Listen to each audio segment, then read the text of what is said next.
Bienvenue sur la chaîne ADD Avignon, Église Réal Panier. Nous souhaitons que ce message t'encourage. Très bonne écoute. Allez, on va ouvrir la Bible ensemble. Et je continue donc sur ce partage, cette série sur la vie du prophète Élisée, les expériences d'un disciple. Et ce matin, pour ce quatrième volet, j'aimerais, le titre qu'on pourrait se donner, c'est la marche dans la purification. Et donc je vais prendre deux textes, deux références dans le 2e livre des Rois. Vous pouvez commencer, les références sont affichées pour nous.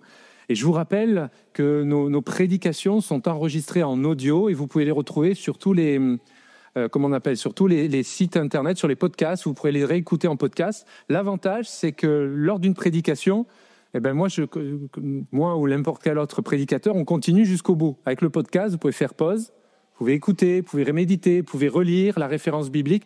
Ça donne, je trouve, une certaine plus-value à ce qu'on peut vivre. Donc, merci de prendre note de tout cela. Donc, 2 Rois, chapitre 2, et du verset 19 au verset 22, les textes vont s'afficher devant nous maintenant.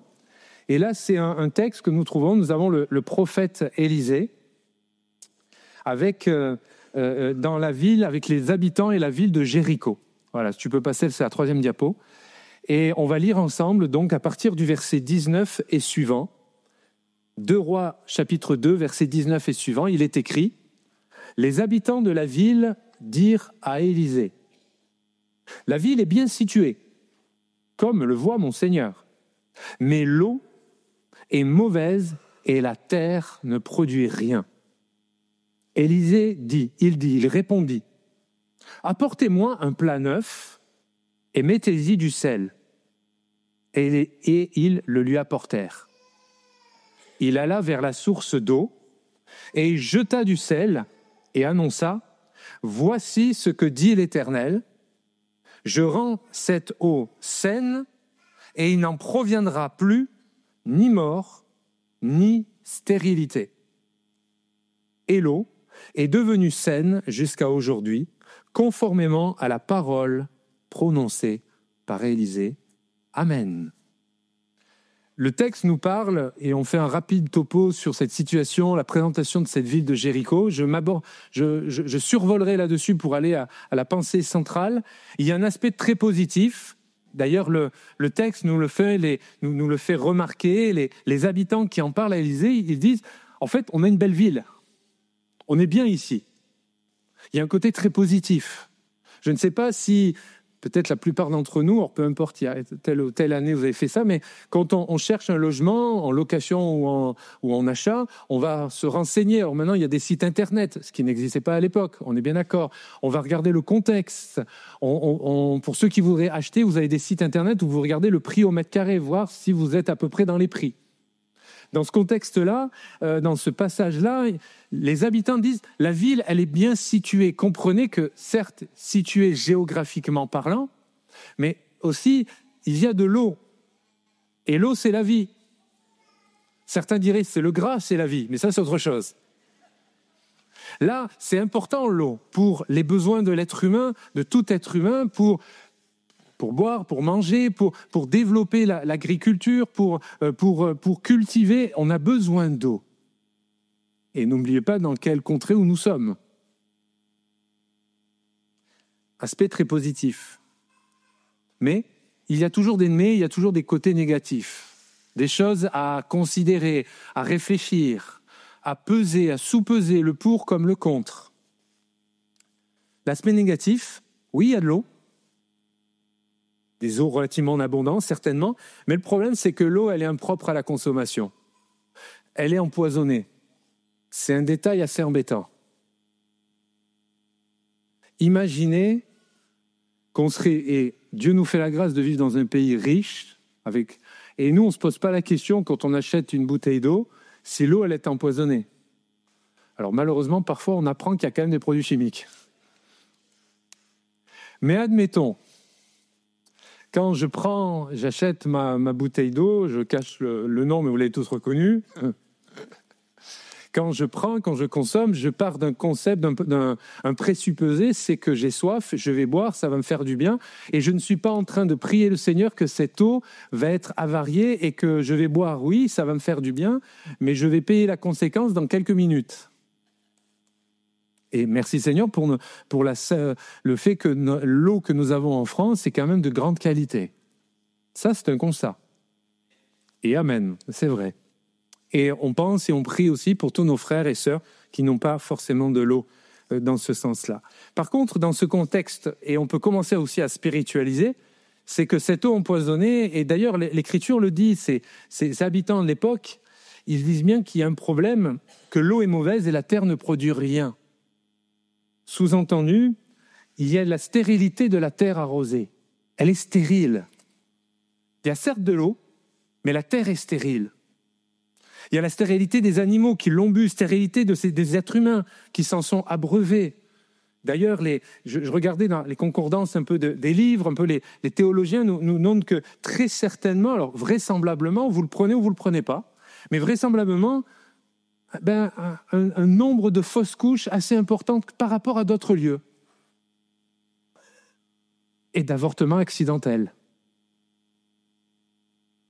L'enseignement spirituel qu'on peut déjà réfléchir ensemble de manière très pratique, cette situation représente d'une manière globale, c'est le monde sans Dieu. Il est stérile. Oui, il y a de l'eau. Oui, c'est bien situé. Oui, il y a beaucoup de belles choses. Ce qui est vrai. Mais il n'y a pas la vie. Celle qui coule en abondance. Celle qui donne et qui régénère et celle qui fait du bien. Pour tout être humain. Peu importe sa couleur de peau, ses origines, peu importe sa classe sociale, de la croix, la grâce coule. De la croix, la grâce coule. Et les causes de l'empoisonnement, je m'adresse à des chrétiens, je m'adresse à des femmes et des hommes qui connaissent l'Écriture. On le comprend d'ailleurs, le prophète Élisée ne va pas aller en aval, c'est-à-dire à la fin de l'eau, mais il va aller en amont, c'est-à-dire à la source. Le problème, c'est la source. Pourquoi l'eau est empoisonnée, c'est qu'à la source, ça ne va pas. Et spirituellement, dans notre société, dans notre monde, les causes de l'empoisonnement, c'est la nocivité de la vie humaine. La Bible déclare que c'est le cœur humain est tortueux par-dessus tout. Que vous soyez d'accord ou pas, c'est la réalité. C'est la réalité que chaque être humain a cette maladie spirituelle et on a beau bien faire, on fait mal. On a beau bien penser, on pense mal. Le cœur humain sans Dieu est source de péché. Matthieu chapitre 15, verset 19, et en écoutant le podcast, vous pourrez relire et prendre le temps de ce que Jésus dit dans l'Évangile selon Matthieu chapitre 15. La Bible déclare également que c'est aussi le diable, ennemi de notre âme, qui est la source de la rébellion du monde contre Dieu. La source, le constat, on est d'accord là-dessus, mais je crois que le plus important, et c'est qui est quand même très important à mon avis, c'est le remède.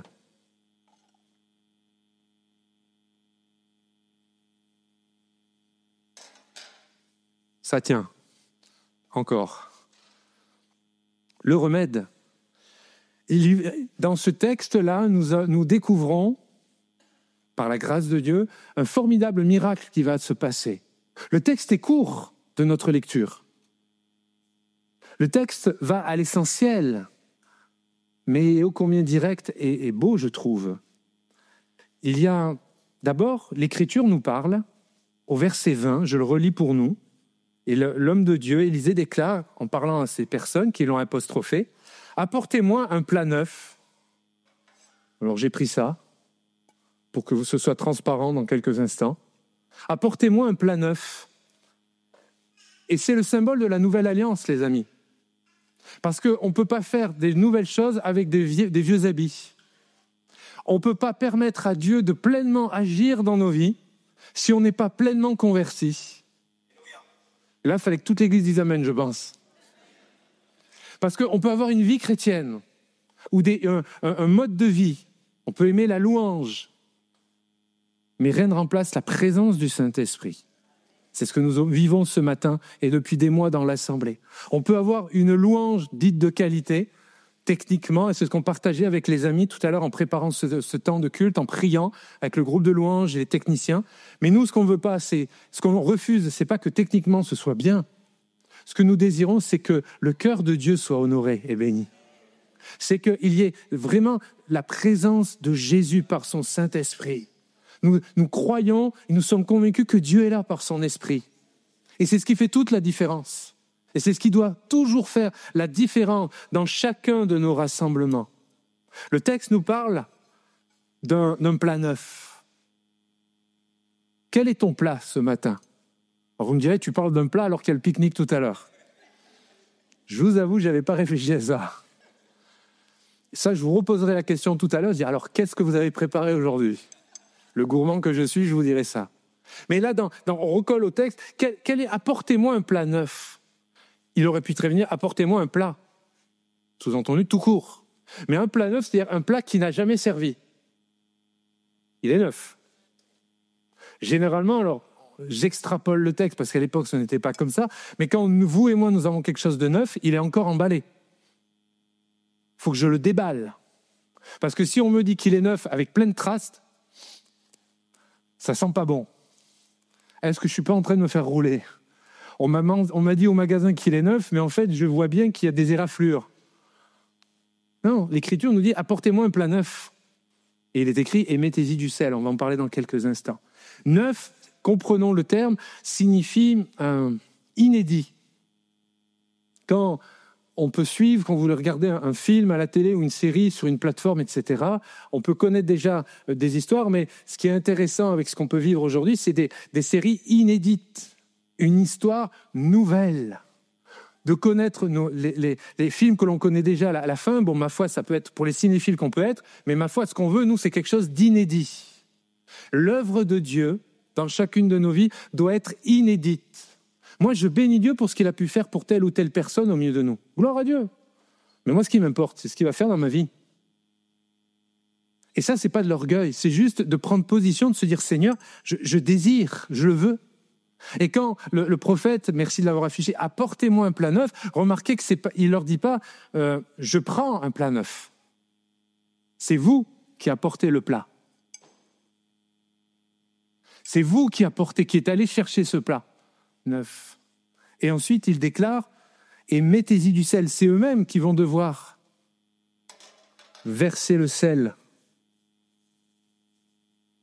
dans le plat. Ça, tout le monde le voit.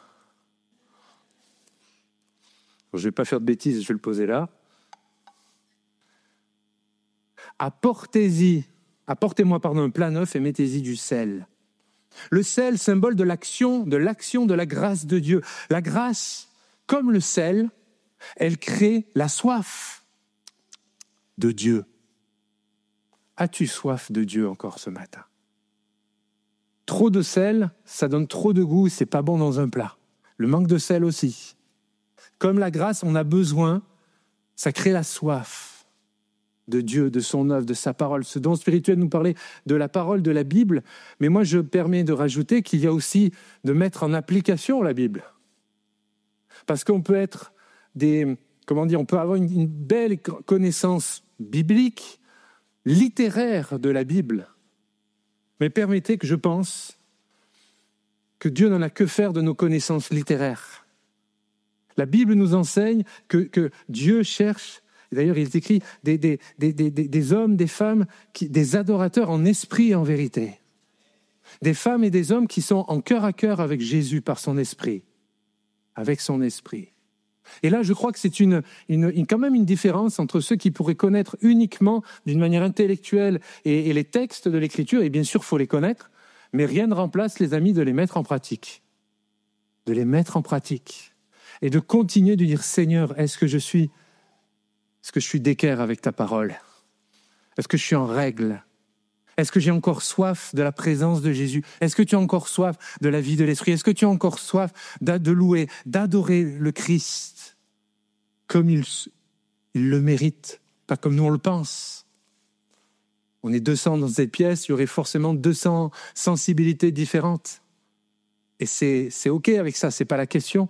Mais la vraie question, c'est qu'est-ce que désire Dieu pour que nous puissions le célébrer en esprit et en vérité.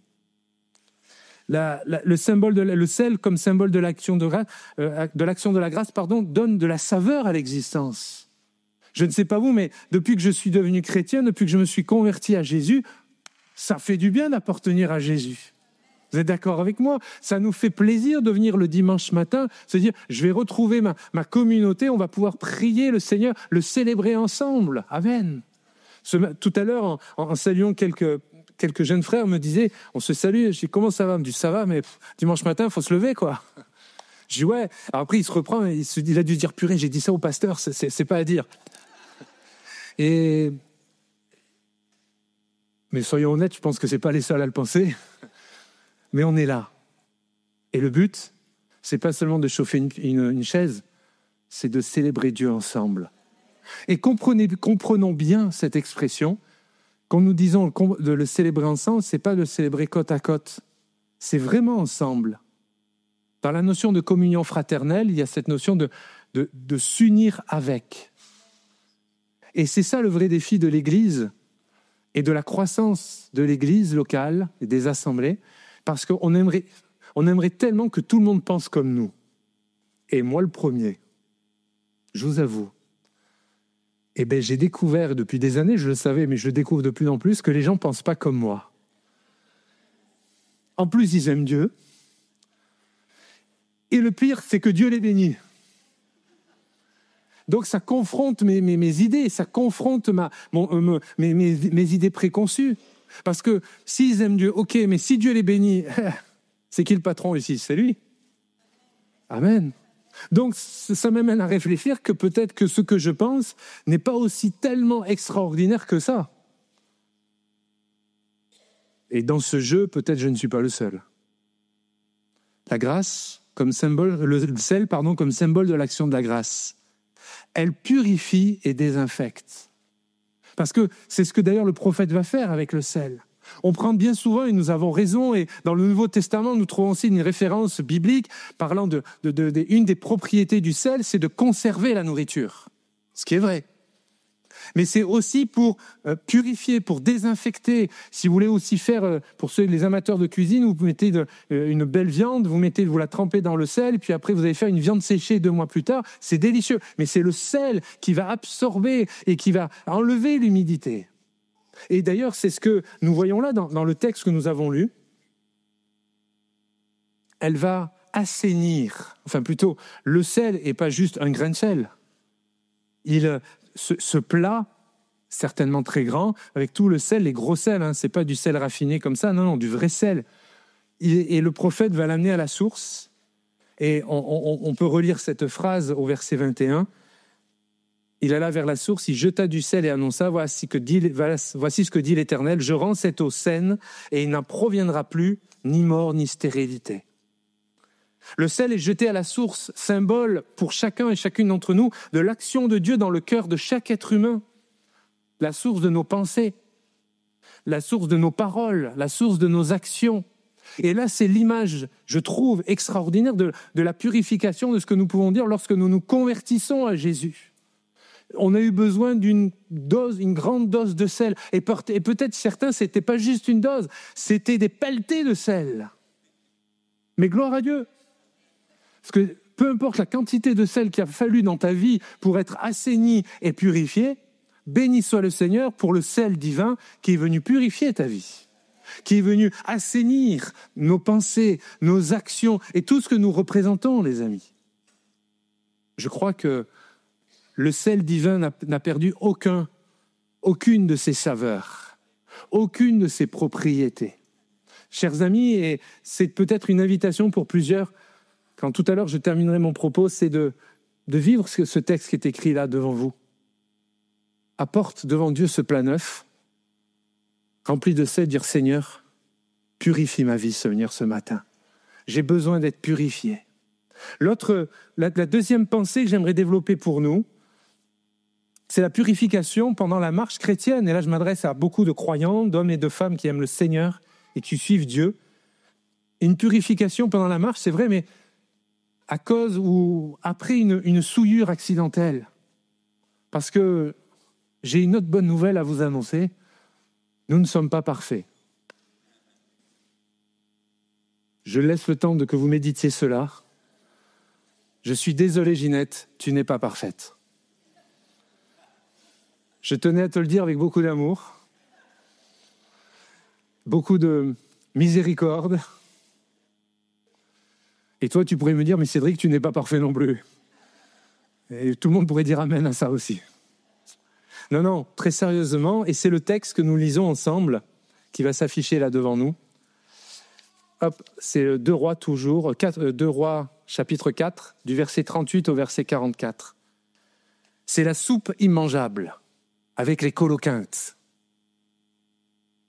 Alors on lit ensemble, verset 38. Élisée revint à Gilgal alors qu'il y avait une famine dans le pays. Comme les membres de la communauté de prophètes étaient assis devant lui, donc ils étaient assis devant, il dit à son serviteur, « Mets la grande marmite sur le feu et fais cuire un potage pour eux. » L'un d'eux sortit dans les champs pour cueillir des herbes. Il trouva de la vigne sauvage et il y cueillit des coloquintes sauvages, plein son habit. Certainement, il devait remonter ça et les mettre. OK ? Quand il rentra, il coupa en morceaux dans la marmite où se trouvait le potage, car on ne savait pas ce que c'était. Verset 40. On servit à manger à ces hommes, mais dès qu'ils eurent goûté le potage, la soupe, ils s'écrièrent « La mort est dans la marmite, la mort est dans le pot. Homme de Dieu. » De suite, c'est ta faute. Et ils ne purent pas en manger. Verset 41, Élisée dit « Prenez de la farine. » Et il en jeta dans la marmite et il dit « Sers ces gens et qu'ils mangent. » Et il n'y avait plus rien de mauvais dans la marmite. Verset 42, Élisée va nourrir 100 personnes. Un homme arriva de Baal-Shalisha. Il apportait dans son sac du pain de la première fournée pour l'homme de Dieu. 20 pains d'orge et de blé nouveaux. Élisée dit « Donne-en à ces gens et qu'ils mangent. » Son serviteur répondit « Comment pourrais-je en donner à 100 personnes ?»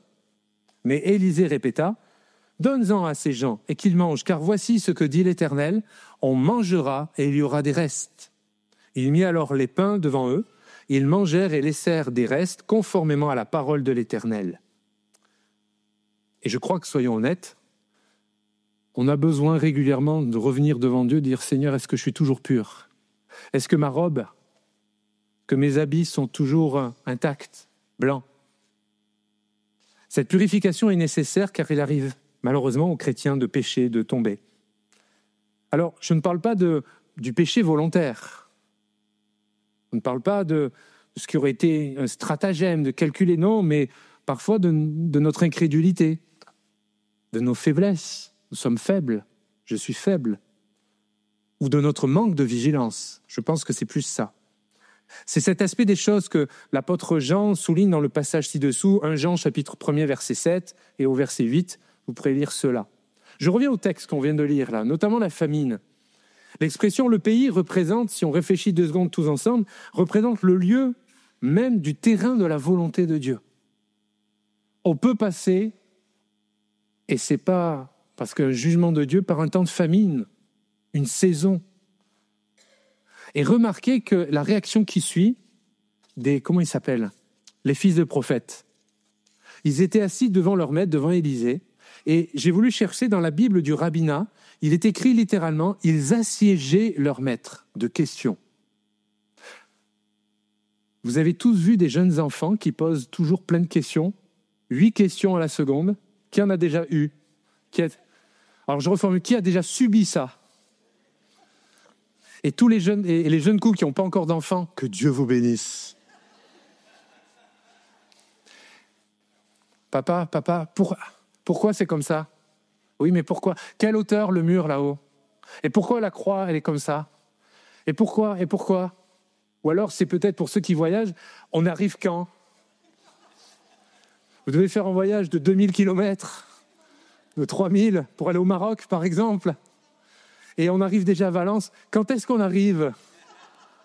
C'est pas gagné. Comme on est chrétien, on peut pas mentir. Et là, il faut user de stratégie. Allez, il faudrait dormir, les enfants. Ça fait 2 heures qu'ils font la sieste. C'est pas évident. Ça parle peut-être à certains. Voilà. Sinon, ceux qui connaissent pas ça encore, vraiment que Dieu vous bénisse.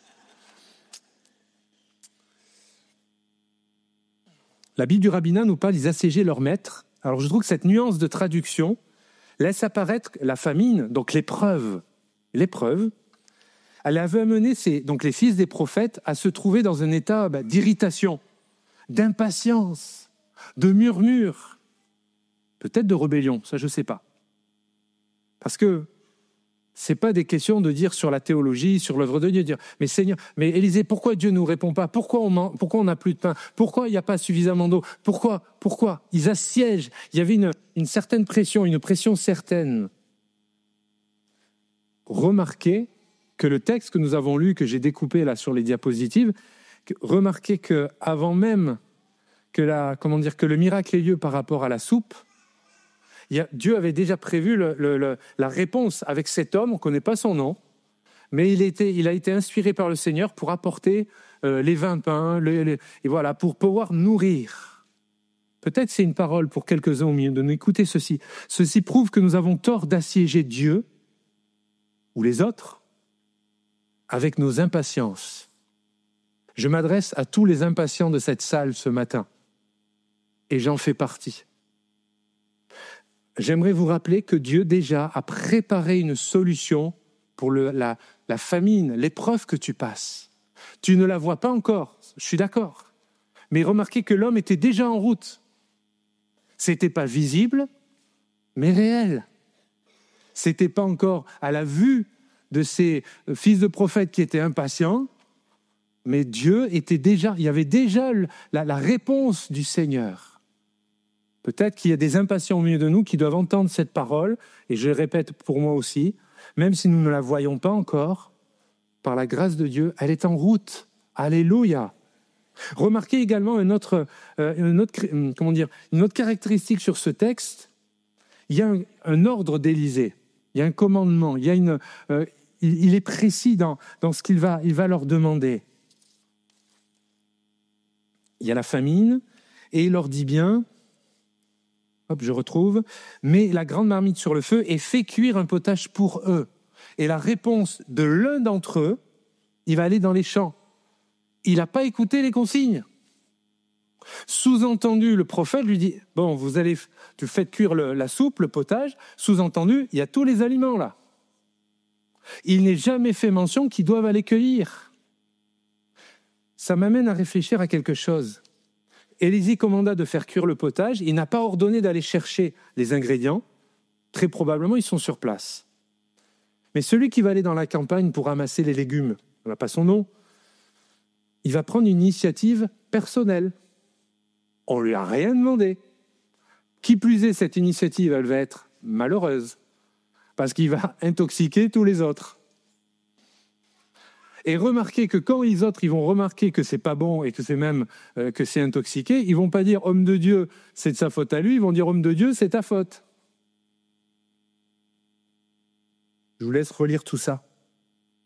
Mes amis, mes frères et sœurs, les amis, n'ajoutons pas ce que nous avons sur place dans l'Écriture, dans la vie de l'Esprit. N'ajoutons pas nos propres ingrédients. N'ajoutons pas notre grain de sel. Ça, c'était la première partie.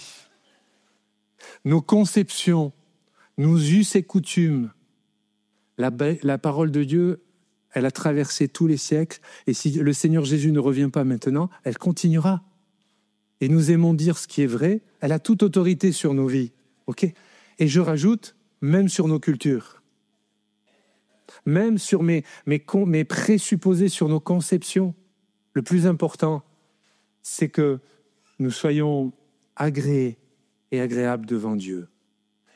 Cependant, il y a ce terme, l'un d'entre eux, la version du rabbinat déclare « cependant ». C'est un mot qui exprime une sorte d'opposition. Il y a la parole, il y a le commandement d'Élisée, et il y a cette opposition qui va amener l'un d'entre eux à sortir.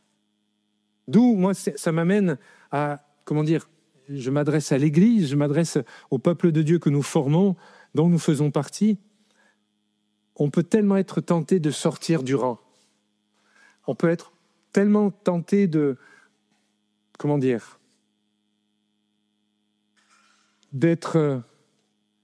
tellement plus libre. Je ne pense que personne n'est enfermé ici déjà. Mais je remarque, malgré tout, que dans ce contexte et dans tous les autres textes, notamment dans le Nouveau Testament, le peuple de Dieu n'est pas une armée de mercenaires. L'armée de Dieu est une armée coordonnée. Le peuple de Dieu est un peuple qui est coordonné. N'oublions pas le merveilleux texte que l'apôtre Paul a écrit, inspiré par le Saint-Esprit, parlant que, bien sûr, Christ, c'est la tête, et ça ne change pas, mais on fait partie d'un corps. Je ne vois pas une main se balader toute seule au milieu de nous. C'est que dans les films du cinéma, ça. On a besoin de considérer que de faire corps, ensemble. Et d'où ensemble ne veut pas dire être toujours d'accord, d'être pensé. Ce n'est pas la pensée unique, mais c'est de se dire on est ensemble parce que sur nos valeurs fondamentales, sur ce qui nous unit, on est là par contre totalement unis. La personne du Christ, le message de l'Évangile, le ministère de l'Esprit, la vie d'Église, le ministère que l'on veut le vivre, et on est tous d'accord là-dessus. Après, il y a des différences, des points de vue différents, mais des points de vue, pas doctrinalement, bien évidemment. Il trouva une vigne, cette personne qui est sortie là de côté, une vigne sauvage, et il va cueillir les colocyntes sauvages. Le terme sauvage est très significatif. Par lui-même, je trouve, il est le contraire de ce qui est cultivé dans le champ, entretenu. Ce qui est sauvage, mais ça pousse un peu dans tous les sens. C'est pas beau, pas très beau. Et puis, sur vous, parfois, c'est pas bon. L'erreur, elle a une cause, l'ignorance. Au verset 40, ils déclareront « On ne savait pas ce que c'était ». On est tous ignorants de quelque chose. Et si vous ne savez pas, c'est normal, vous êtes ignorant. Vous me suivez ? Mais de connaître notre ignorance sur tel sujet et de ne pas remplir et de ne pas approfondir notre connaissance, là, c'est une faute de notre part. Je peux ne pas savoir et être ignorant de certaines choses, mais si je reste dans mon ignorance en disant « ma foi, ça me convient », non, c'est dommage, mon frère, c'est dommage, ma sœur. Tu as besoin de grandir, de nourrir davantage de tout cela. Le potage fut déclaré empoisonné. La leçon spirituelle, je pense que vous serez d'accord avec moi, c'est ramasser n'importe quel fruit, même s'il est beau, en se fiant à notre seule apparence, est équivalent à succomber à n'importe quelle tentation séduisante. D'ailleurs, soyons honnêtes, si le diable mettait toutes les tentations devant nous, avec avec l'aspect réel de ce que ce serait, on ne tomberait pas dans la tentation. On ne tomberait pas dans la tentation si on savait vraiment toutes les conséquences, toutes les souffrances par lesquelles nous allions passer, nous et nos proches. Mais généralement, il y a un beau vernis. Généralement, il y a une belle image. C'est comme quand vous allez dans un fast-food, vous voyez toujours les belles images du repas avec le prix, vous dites « Ah ouais, ça a l'air à fait ». Et quand vous regardez après ce qu'il y a dans votre... Alors, je dois être le seul et je dois toujours tomber sur le burger qui est pas fini, quoi. La mort est dans le marmite, la mort est dans le pot, déclarera ce texte. Et il y a l'intervention d'Élisée. Les fils des prophètes vont s'écrier. Et je crois que devant des circonstances où nous, en tant que chrétiens, on peut chuter, le réflexe malheureux humain et que c'est inspiré parfois du diable, c'est surtout pas en parler. Faut surtout pas en parler. Parce que si on n'en parle pas, on fera comme si ça n'existe pas. Et là, on laisse gagner le diable. Là, on laisse gagner celui qui fait tout pour nous séparer. Alors évidemment, on ne va pas passer tous sur l'estrade et dire toutes les limites et toutes nos failles devant tout le monde. Évidemment que non. Mais vous et moi, ce matin, nous avons un accès auprès du Père. Dans ce temps où, dans quelques minutes, nous allons pouvoir prier, tu as possibilité de te laisser restaurer par Jésus ce matin. Tu as cette opportunité. Oui, si tu as chuté accidentellement, c'est OK. Repens-toi. Demande pardon à Dieu. Et coupe les choses. Enlève les colocyntes. On va mettre de la farine. Elle est là. Et je précise, c'est de la farine. Parce que Benjamin m'a dit, tu es sûr que c'est de la farine ? Je le dis devant tout le monde. Et la farine, dans la soupe, ça nous permettra pas seulement de la délayer, mais ça va permettre de changer le goût. Je crois que ce matin, au-delà de ce petit bocal de farine, un bon nombre de frères et sœurs ont besoin que la farine, permettez, entre guillemets, bien évidemment, que le Seigneur puisse répandre cette farine dans nos cœurs et dans nos vies.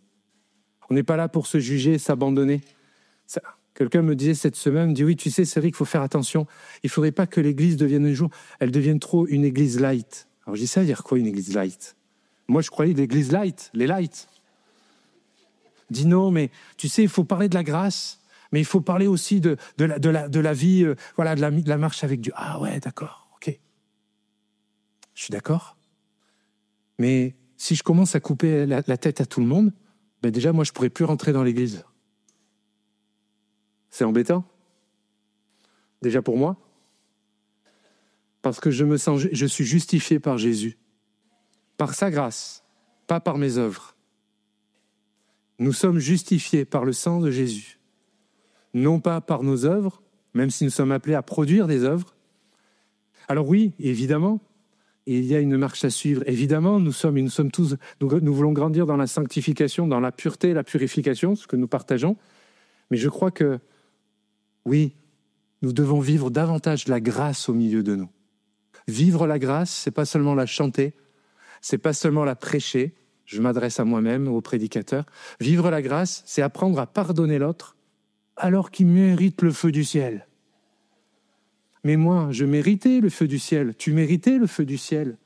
Nous méritions d'aller en enfer. Et Jésus nous a sauvés. Et la bonne nouvelle, c'est que Jésus sauve encore aujourd'hui. Alors oui, ces fameuses expressions qu'on peut entendre parfois, le monde rentre dans l'église. Je ne parle pas de la forme du culte, mais moi je parle des êtres humains. Heureusement encore qu'il y a des personnes qui rentrent dans l'église. L'église de Jésus-Christ, l'assemblée locale, n'est pas un club, encore moins une élite. Si certains le pensaient, eh bien les amis, vous êtes trompés d'adresse. L'église de Jésus, c'est une bergerie. Et on a eu un excellent partage vendredi soir entre les brebis et les boucs. Je vous laisse choisir votre camp. Que ce soit à droite ou à gauche. Je fais référence à la prédication de Salvatore. Si ce matin, on pouvait prendre de la farine et dire « Seigneur, viens purifier ma vie ». Je vais inviter les musiciens à revenir discrètement sur l'estrade, s'il vous plaît. Et on va conclure sur cela. Je me rappelle ce psaume 51, versets 9 à 15. Je vais juste le citer rapidement. Il déclare « Détourne ton regard de mes péchés, efface toutes mes iniquités. » Et le texte qui suit, vous le connaissez davantage. « Ô Dieu, crée en moi un cœur pur, renouvelle en moi un esprit bien disposé. Ne me rejette pas loin de ta face, ne me retire pas ton Esprit Saint. Rends-moi la joie de ton salut. » Pour plusieurs, c'est peut-être cette parole dont tu as besoin d'entendre. Rends-moi la joie de ton salut. Et qu'un esprit de bonne volonté me soutienne. J'enseignerai tes voies à ceux qui les transgressent, et les pécheurs reviendront à toi. Alléluia! Qu'il y ait encore des centaines de pécheurs qui reviennent à Jésus. Que ce soit ici ou ailleurs, que nous puissions voir des femmes, des hommes se convertir à Jésus. Les adolescents de notre Église, ils sont liés par des addictions. On a besoin de les voir à Jésus. Qui le croit? Qui veut le voir dans sa vie? Dans nos vies, dans nos familles, dans nos foyers. Si tu peux passer à la diapo suivante. Et la question, elle est simple. Si tu passes juste après, merci. Le croyons-nous? Le crois-tu vraiment? Le veux-tu vraiment? Je ne parle pas pour l'autre, parce que certains peuvent se dire, non pas que je suis dans vos pensées, mais je pense moi aussi. On peut très bien se dire parfois, ah ben oui, c'est bien, mais c'est pour un tel dans l'église. J'espère qu'il va se lever, lui. Hein? Ah oui, c'est forcément pour Thomas, il faut qu'il se lève. Amen. Tu peux baisser ta main, je t'ai vu. Mais moi, je m'adresse pas que tu penses pour l'autre. Si simplement tu laissais le Saint-Esprit t'interpeller, toi. On est 200, mais en fait, le Seigneur s'adresse à chacun d'entre nous ce matin. Alors, on range nos Bibles maintenant, on ferme nos yeux, on courbe nos fronts tous ensemble dans un signe de respect, et on va prier Dieu ensemble. On va demander au Seigneur de considérer nos cœurs et nos vies. Et la fin de ce psaume que j'étais en train de lire déclare « Ô Dieu, Dieu de mon salut, délivre-moi du sang versé et ma langue célébrera ta miséricorde. » Et la conclusion, c'est le texte que nous avons lu dans 2 Rois. Il n'y avait plus rien de mauvais dans la marmite. Quand Dieu agit, quand la farine se répand dans la marmite, non pas que le goût est passable, non pas que ma foi ça va aller à peu près, non, quand Dieu agit, il le fait parfaitement les amis. Alléluia. Alors qu'on est en prière, alors que, voilà, Stéphie est en train de jouer une mélodie, j'aimerais simplement, avec beaucoup d'humilité, beaucoup de simplicité plutôt, faire cet appel, cette invitation. Alors qu'on est tous en prière, nos yeux sont fermés. Et sur ces 2 textes, il y a eu une invitation à demander au Seigneur de purifier nos cœurs. Ça, c'est le sel. C'est un appel à la conversion, à se dire d'un plein engagement. Il y a des amis qui nous fréquentent, il y a des personnes qui aiment Dieu, ça je ne doute pas, mais ça a été compliqué. Là, je crois que ce matin, c'est aujourd'hui, la Bible déclare, c'est aujourd'hui le jour du salut. C'est aujourd'hui. Eh bien, je t'invite à te lever à ta place maintenant. Alors que nos yeux sont fermés, j'invite l'Église à prier dans ce sens. Et la deuxième invitation qui suit la première, c'est pour des croyants qui aiment le Seigneur, qui sont engagés dans les eaux du baptême, c'est vrai, mais qui ont chuté. Et ils se disent, mais je ne suis pas digne. Mais j'aimerais te dire, c'est vrai, personne n'est digne. Et pourtant, il nous aime quand même. Alors, tu as besoin de cette farine pour pas qu'il y ait la mort dans le pot, la mort dans la soupe. Pour pas que tu te dises, mais j'ai plus goût à la vie, j'ai plus goût à servir Dieu, j'ai plus goût à prier, j'ai plus goût à apporter, oui, parce que c'est ça au final que ça va apporter. Alors que nous avons besoin de l'action de cette farine qui va pouvoir donner, enlever l'amertume qu'il y avait certainement dans cette soupe, alors que nos yeux sont fermés maintenant. Je vous invite à vous lever à votre place, vous qui, ça bouillonne dans votre cœur, lève-toi à ta place maintenant. Et on va prier ensemble. Voilà, venez sur le devant rapidement. Et je vais prier pour vous et avec vous. Et croyez que le Seigneur voit votre démarche. Je vais demander au pasteur Thomas de venir, s'il te plaît également. Venez, sortez des rangs les amis. Et on va prier pour vous et avec vous. Alors que nos yeux sont fermés, alors que l'Église est en prière, alors que l'Église, là, on prie pas seulement, je ne vous demande pas de fermer les yeux, d'attendre, mais d'intercéder. Il y a des âmes, des hommes, des femmes qui ont besoin de soutien spirituel. Eh bien voilà. Croyez que Dieu est en train d'agir, que l'Église, voilà, vous qui êtes baptisés dans le Saint-Esprit, parlez en langue. Alléluia. On n'est pas parfait, on peut chuter, mais Jésus veut nous rétablir. Jésus veut nous relever. Alléluia. Jésus veut te relever. Alléluia. Jésus est le même, Jésus ne change pas. Alléluia. Béni sois-tu, Seigneur. Béni sois-tu, Seigneur. Alléluia. Voilà, prions le Seigneur. Voilà, si tu as besoin, viens maintenant sur le devant et on va prier avec toi. Et pour toi. Alléluia. Béni sois-tu. Merci d'avoir écouté ce message. Si tu apprécies ce podcast, alors abonne-toi et partage-le à ton entourage. Que Dieu te bénisse et à très bientôt.